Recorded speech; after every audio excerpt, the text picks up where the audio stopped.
আসসালামু আলাইকুম প্রিয় দর্শক বন্ধুরা, আজকে আমরা আলোচনা করব কোরআন ও হাদিসের আলোকে ইসলামিক বাণী।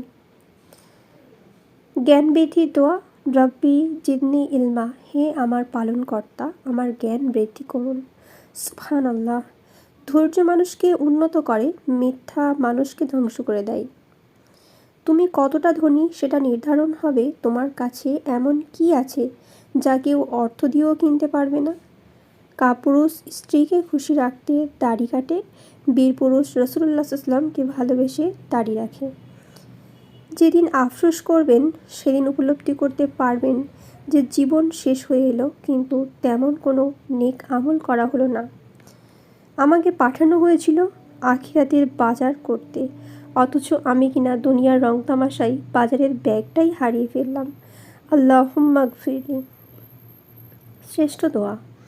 আল্লাহুম্মা ইন্নী আসআলুকা হুব্বাক, হে আল্লাহ, আমি আপনার ভালোবাসা চাই।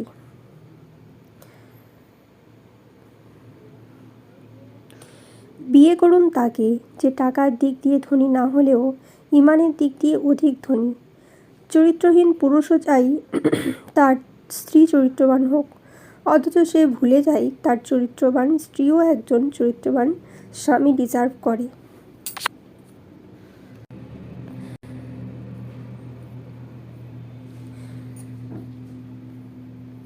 পাপকে মুছতেই হবে, হয় দুনিয়াতে তওবার অশ্রু দিয়ে অথবা আখিরাতে জাহান্নামের আগুন দিয়ে। মানুষ বড়ই অদ্ভুত, ভরে ওঠা খুবই ভালো, সে মানুষ করতেই চায় না।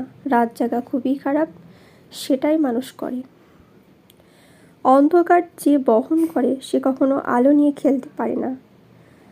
বাঁচব আর কতদিন, আসুন নামাজ পড়ি প্রতিদিন। রাসূলুল্লাহ সাল্লাম বলেছেন, যে ব্যক্তি নামাজের দাওয়াত পৌঁছে দিবে, আমি নবী তাকে নিয়ে জান্নাতে প্রবেশ করতে চাই। স্বামী খুশি থাকা অবস্থায় কোনো স্ত্রীলোক মারা গেলে সে জান্নাতি। যার আচরণ যত ভালো তার ঈমান তত বেশি পূর্ণ।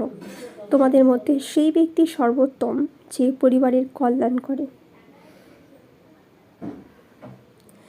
দৈনিক 5 ওয়াক্ত নামাজ আমাদেরকে সুখী ও স্বাস্থ্যবান করে তোলে। সুবহানাল্লাহ। ধৈর্যের বাঁধ ভাঙার আগে একটু ভাবুন আপনার ব্যাপারে আল্লাহ কত ধৈর্যশীল। সৃষ্টির সব কিছুই সুন্দর, অসুন্দর তো মানুষের মন। কারো জন্য কাঁদবেন না, আল্লাহ আগে থেকেই আপনার জীবনসঙ্গী ঠিক করে রেখেছেন। অত্যাচারী ব্যক্তি চিরদিন জীবিত থাকে না, কিন্তু তার উপর অভিশাপ চিরদিন বিদ্যমান থাকে।